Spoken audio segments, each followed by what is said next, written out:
Аңлаватқаныңыз доктор Павел Каланити қаламидagi Nafas havoga aylanganda nomli kitob. Bu kitobni Bilgajon tarjima guruhisidagi fidoyi tarjimonlar inglizchadan uyg'urchaga tarjima qilgan.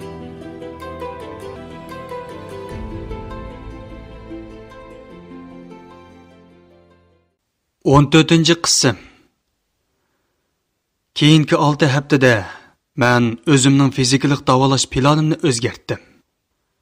Endi diqqatimni uzun vaqt o'rtirish, kichik asboblarning mikro mashg'uloti, o'mirtqi yoyi burma mixining oldiga o'rnatilishi qatorliq operatsiya tayyorligiga qaratdim. Yana bir qitim setiga soldik. O'sma kichikligan edi. Imma tortilgan suratlarni bir qo'r ko'rib chiqib, mundoq dedi. Pavel, sizning yana qanchalik yashalaydiganligingizni bilmayman. Biroq shuni deb qo'yay. Bay sizning oldingizda ko'rgan bemorim tarsiva ichiyotgani 7 yil bo'ldi. Hech qanday masala ko'rilib boqmadi. Biz operatsiyani o'ngishli tamomlashdan burun sizning yana qilishga tegishli nurg'un ishlaringiz bor. Qarang, yana 10 yil yashashni o'ylash ahmoqona xiyol emas.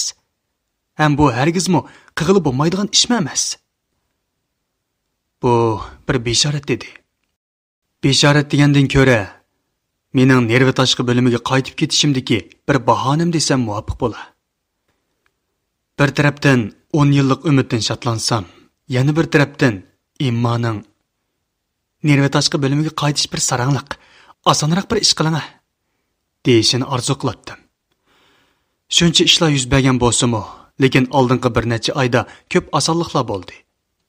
Nerv operatsiyasining og'ir mas'uliyatlarini ustimga olmadim. Bir tarafdan o'zimning bu bo'yinturuqligidan qutulishni orzu qilatdim. Nerv operatsiyasi haqiqatan bir qiyin xizmat. Mening qaytib bormaganligimdan hech kim og'rinib ketmaydi. Ba'zilar mendan bu burishning chaqirqimi deb so'rashadi. Men ha deyman. Siz buni bir xizmat deb qaramang. Chunki bu bir xizmat bo'lsa, undaqda cho'qimki dunyodagi eng nachar xizmat. Bir necha professorim mening bu qarshimga qarshi chiqdi. Acaba sen vaqtingni oilandagilar bilan birga o'tkazishing kerak emasmi? degan edi. Men bu savoldan ajablandim. Chunki bu xizmat men uchun bir muqaddas vazifa edi. Losi ishkimiz taqchoqisiga chiqdik. Kerimli jilig'sidagi qurilishlarning tomlaridagi viviskalar o'tgan bir avlod kishilarning biologiya va texnika yengilliklarini namoyon qilib turadi. Oxirda yanala tashqi kasalliklar operatsiyasiga bo'lgan kuchli intilish meni o'ziga tortdi. Axloqiy mas'uliyatning vazni og'ir. Og'ir narsalarningla salmoqi bo'ladi. Meni dal mushundaq ajallik mas'uliyat operatsiya uyga olib keldi. Losi bo'lsa meni bor kuchi bilan qo'lladi. Men professorimga telefon qilib, o'zimning qaytib berishga tayyorlanib bo'lganligimni aytdim. U gapimni anglab, bekla hayajonlandi. Viktoriya bilan ikkimiz o'zimni qanday qilganda qaytadan tushuntirib, eng yaxshi holatga xizmatga kirishsa oladiganligim to'g'risida maslahatlashdik. Men tasodifiy yuz berib qoladigan xatolikdan saqlanish uchun bir praktikant doktorning har vaqt menga yordamda bo'lishini talab qildim. Uningdan boshqa bir kunda faqat bir vazifani ustimga oladiganligimni, operatsiyadan sirt bemorlarga qaramaydiganligimni aytdim. Biz ishni nihoyat ehtiyotkorlik bilan boshladik. Operatsiya o'rlashtirish jadvali chiqdi. Men cheki bo'lakini kesib elevitish operatsiyasi qilishga o'rlashtirilibdiman. Bu men eng yaxshi ko'radigan operatsiyaning biri edi. Tutqoqlik kesili odatda cheki bo'lagining ichkarisiga joylashgan saqan qurt nervlarining xato signallash sababidan kelib chiqadi. Saqan qurt gavdasi kesib elevitilganda tutqoqlik kesilini davolag'ili bo'ladi. Lekin operatsiya nihoyat murakkab. Mening qo'l atrofida saqan qurtini bir qavat nafs suzuk yopiqdan tuzilgan yumshoq mengi pardasidan ehtiyotkorlik bilan ajratilishi kerak. Men bir kecha tashqi kasalliklar darsliklarini ko'rib chiqib, munosabatlik anatomiya va operatsiya bosqichlarini takror qildim. Faqatli xotirjam uxlayolmadim. Kitobdan bosh so'nkining bulungini ko'rdim. Cheki bo'lakini kesib elevatgandan keyingi nurning yumshoq mengi pardasidan nur qaytirish usulini ko'rdim. O'rnimdan turib, karavotdan tushdim. Ko'nglikimni kiyib, galstukimni taqadim. Men necha oy burunla barliq operatsiya formalarini qaytarib etgan. Ularni endi menga lozim emas deb o'ylagan edim. Doktorxonaga berib 18 haftadan buyon tunji qitim so'z ko'k rangli xalatni kiydim. Bemor bilan paranglashib, Arlıqda hech qandaq masala qolmaganligini jazmlashtirgandan keyin operatsiya tayyorligini qilishga tutish qildim. Bemorga nayt silindi. Mas'ul doktor bilan ikkimiz pokiz tozalanib operatsiyaga taq bo'ldik. Operatsiya pichiqini qo'limga oldim. Quloqning ustidan terini yerib, aldirmay kesishga boshladim. Mashg'ulot usulini unutilib qolmaslikqa, xatolik o'tkazib qo'ymaslikqa tirishatdim. To'qtiq operatsiya pichig'ini qo'limga ilib, terini so'ngakka taqashquch kesdim. Ondan kesilgan terini ilmak bilan tortib, yuqori ko'tardim. Hamma mashg'ulotlar tonish bilinishga, muskul xotiram rolni joriy qildirishga boshlagan edi. 3 kuni ilib, bosh so'nkidan 3 to'shik tashdim. Men har qitim 3 kuni ishlatguncha, kuzatchi viraj, superko'p bosh so'ngak 3 kunisini sovutib turatdi. 3 kuni yana ilib, tashkan to'shiklarni tutashtirib, cho'ng so'ngakni ajratdim. G'irtida qilgan ovoz bilan so'ngak ajrilib chiqdi. Elim yaxshi, so'ngak uchkusi bilan ko'mish ranglik menga pardasini zaxmlantirib qo'ymabdiman. Yangi o'rgangichilar doim shunday xatolik sodir qiladi. Men o'tkir pichoqni elib, menga pardasini ochdim. Yana bir cho'ng muvaffaqiyat. Men cho'ng mengini zaxmlantirib qo'ymadim. Ozroq bo'lsa-mu, dedim. Asos operatsiyaga daxlisi bo'lmasligi uchun tikish yangnisi bilan menga pardasini maqladim. Cho'ng menga parqirab, yenik so'qib turardi. To'yiqsiz mening ko'rish doiram g'uvalashdi. Qo'limdagi asablarni qo'ydim-da, operatsiya ustidan yiroqlashdim.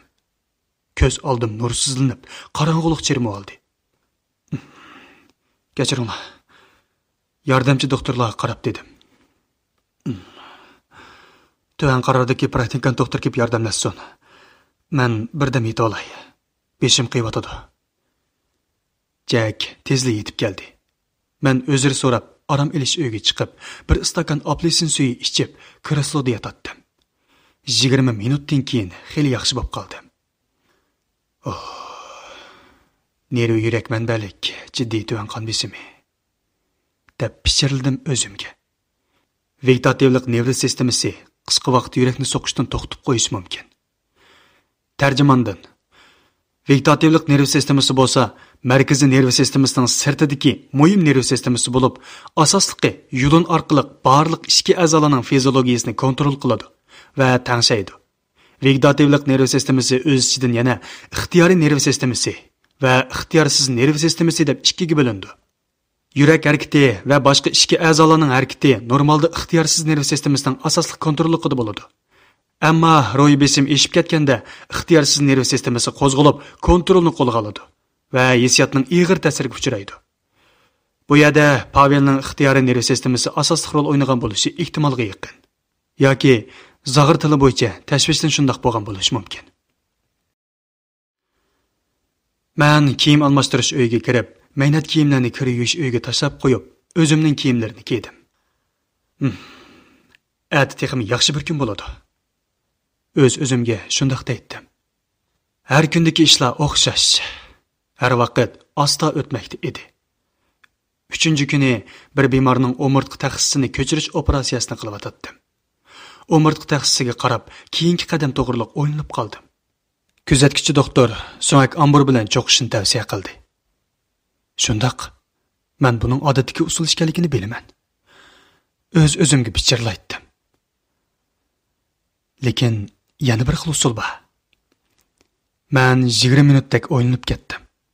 Kallam o'rgangan bilimlarim ichidagi texmi nafs usulni izlab o'tdi. To'yiqsiz ko'z oldim valladi yorib ketdi. Ko'p asobi vaqirvatdim men. Yog'och bulqa, tez qayrish asabini beringlar. Men 30 sekundda o'mirtqa taxsisini chiqarib oldim. Bu dal men qo'llanmoqchi bo'lgan usul, dedim men. Keyingi bir necha hafta ichida mening mahoratim va unumdorligim oshdi.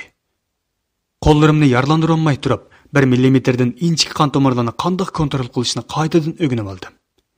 Barmoqlarim burungi o'ynoq holatiga qaytdi.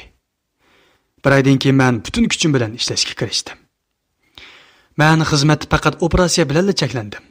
Rasmiyat bemorlarning holidan xabar olish, kash va shanba-shanbadagi telefon dejurniligi degandek ishlarga qarashmay, bu ishlarni Viktoriya va boshqa balnist xodimlariga qoldirdim. Qandaqligim may, men asosiy operatsiya mahoratlarini egilib bo'ldim.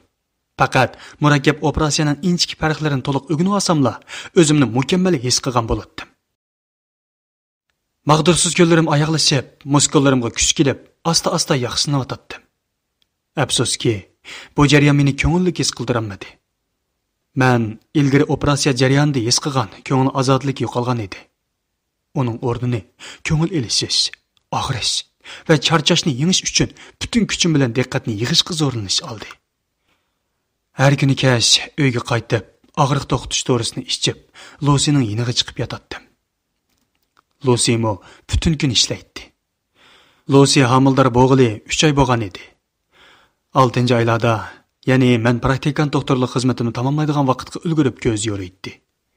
Biz balaning belastola, ya'ni to'ralma xaltisi bosqichidagi rasmini suratga tatqizdik. Uningda sizning hujayra pardangiz bor ekan, dedim men Lusiga. Men yanala hayotimni burunqi iziga akilishga bel bog'ladim.